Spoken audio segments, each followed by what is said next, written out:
You are tired.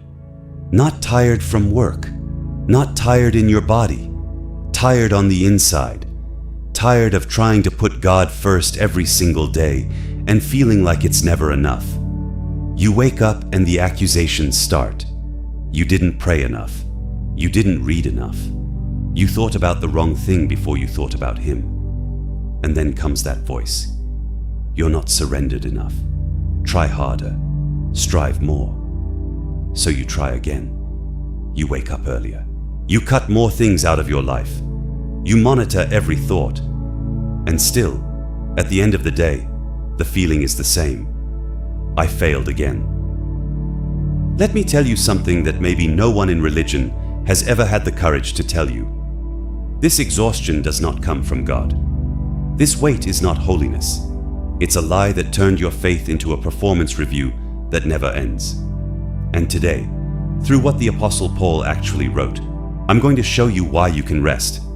Not because you gave up on God, but because, maybe for the first time, you're going to understand what He already did for you before you were even born. If this message is already touching your heart, subscribe to the channel right now. What comes next is going to set you free from a weight you've carried for years.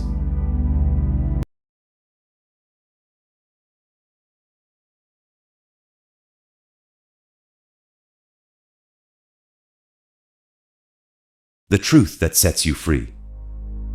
Let's begin with the truth that changes everything, and pay close attention, because religion turned this truth upside down, and that's exactly why it left you so tired. The question they taught you to ask was, how do I put God first? As if everything depended on your effort. As if God was standing there, arms crossed, waiting to see if you're consistent enough, disciplined enough, dedicated enough. But the Apostle Paul wrote something that destroys that idea completely. In Ephesians chapter 1 verse 4, he says that God hath chosen us in Him before the foundation of the world. Stop. Think about that for a moment. Before the world existed, before you were born, before you ever woke up early to pray a single time, before you had done anything right or anything wrong, God had already chosen you. You did not put God first. He is the one who put you first, in eternity, when you didn't even exist to deserve it. This is the difference between religion and the grace that God gave to Paul. Religion says, strive to climb up to God. Paul says, God came down to you, and He did it before time ever began. And this is why you are so tired. You've spent years trying to earn something that was already yours, trying to win a love that had already been settled in eternity. It's like a child trying, every single day, to convince his father to adopt him, never knowing that his name has been on the birth certificate from the very first day. In that same chapter, in Ephesians chapter 1 verse 5, Paul continues, God, having predestinated us unto the adoption of children by Jesus Christ to Himself, according to the good pleasure of His will. According to His will, not according to your performance, not according to your discipline, according to what it pleased Him to decide. Here is the first weight I want to lift off your shoulders today. If your salvation depended on you putting God first every day, you would be lost, because you will fail. I will fail. We all fail. But your salvation never depended on that. It was settled by a sovereign God who chose you out of pure mercy. Romans chapter 9 verse 16 closes the discussion. So then, it is not of him that willeth, nor of him that runneth, but of God that showeth mercy. It is not of him that runneth. And you, my friend, have been running for years. You can stop now. The lie that stole your rest. Now I need to show you exactly what the lie was that stole your rest. Because until you see this lie clearly, it will come back to enslave you again tomorrow morning. The lie is this, that your spiritual life is a scale. On one side, your effort. On the other, God's approval. And that it's up to you to keep that scale balanced every single day, or God pulls away. This lie has a name. It's called the works of the law. And it's exactly what the Apostle Paul fought against his entire life. In Galatians chapter 2, verse 16, Paul is direct. A man is not justified by the works of the law, but by the faith of Jesus Christ. Not by what you do, by the work that Christ did. Religious tradition took the gospel of grace and turned it back into law.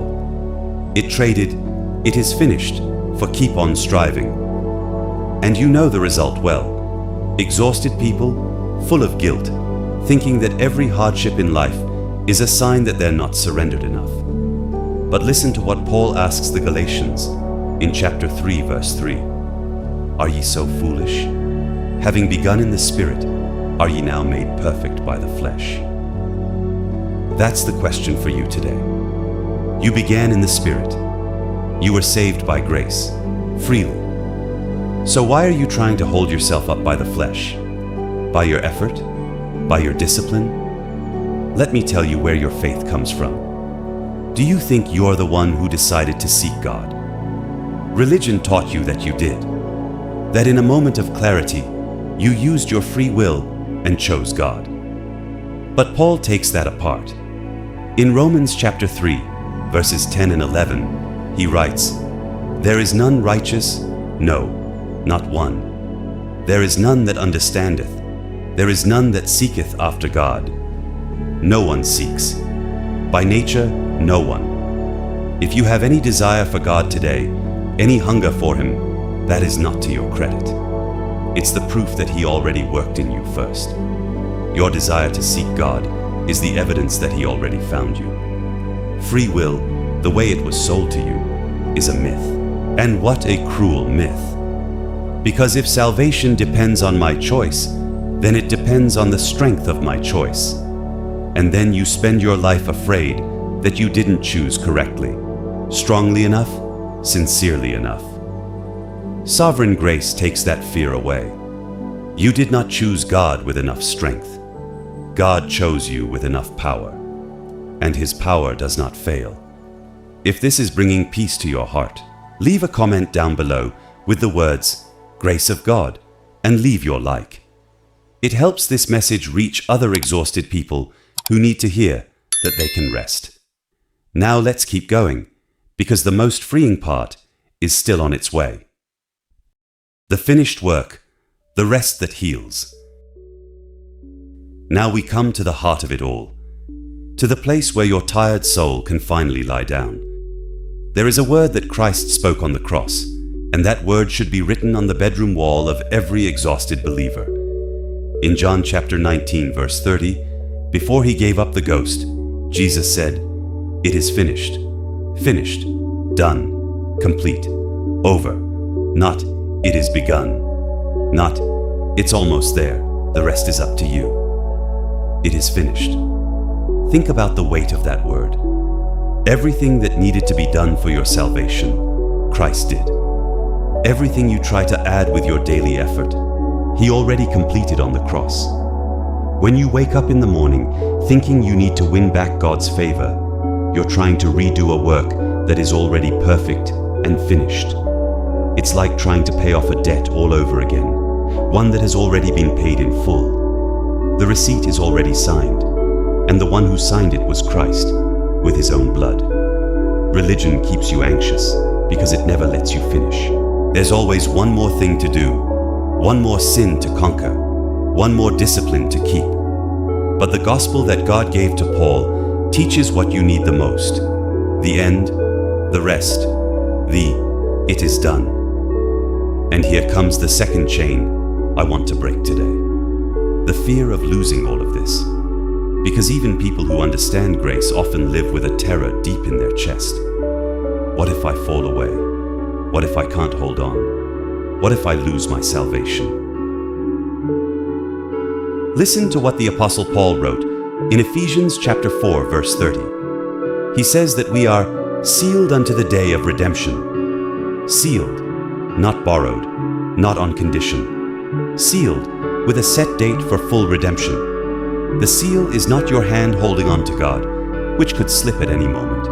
The seal is God holding on to you. And the hand of God does not grow tired, does not loosen, does not give up. Christ himself confirmed this in John chapter 10, verses 28 and 29. I give unto them eternal life, and they shall never perish, neither shall any man pluck them out of my hand. And he adds, no man is able to pluck them out of my Father's hand. Say this to your soul today. No one, not even you, on your worst day. Not your failure, not your exhaustion. No one tears you out of his hand. So let me ask you with all tenderness, why are you still trying to hold on to something that God is already holding for you? You can let go. Not because the truth stopped mattering, but because the truth is that He never let go. It is finished. It is already done. You can rest. So what changes in your life starting today? I'm not going to give you a to-do list. That would be handing you right back to the same prison I just took you out of. What changes is not what you do. It's where you do it from. Religion told you to seek God in order to get the rest. Paul turns it all around. You already have the rest, and it's from that rest that your life now flows. You no longer pray to win God over. You pray because you're already a child, and a child talks with his father without fear of being thrown out. You don't read the word to rack up points. You read because, in Romans chapter 10, verse 17, Paul says that faith cometh by hearing, and hearing by the word of God, and your soul wants to hear the voice of the one who loved you first. Do you feel the difference? It's the same prayer life, the same word, the same walk, but without the whip on your back. Before, you came to God terrified, thinking you had to earn your place. Now you come resting, because the place has been yours since before the foundation of the world. And when someone comes to tell you again that you're not trying hard enough, that your faith is weak, that God is disappointed in you, you'll have an answer. You'll say, my standing before God was not won by my effort, and so it cannot be lost by my failure. Christ purchased it. Christ finished it. And what Christ finishes, no one undoes. This is why Paul, in Philippians chapter 1, verse 6, could write with such confidence, He which hath begun a good work in you will perform it. He began it. He completes it. From beginning to end, the work is His. You are not the author of your salvation, trying not to ruin everything. You are the object of the love of a God who does not fail. So breathe. Take a deep breath. You can stop running. You can stop measuring yourself. You can stop waking up every day with the feeling that you owe God something. Because the scale that religion laid on your back, Christ already destroyed it on the cross. You don't have to put God first to be loved. You are loved because He put you first in eternity before you could do anything at all. And nothing, absolutely nothing, is going to change that. It is finished. It is already done. Rest. If this message brought peace to your soul today, leave your like and a comment. And before you go, there's a video appearing here on the screen that is the perfect continuation of this truth. It will show you even more about the rest that Paul's grace offers you. Click on it and stay with me. Your place of peace is only just beginning.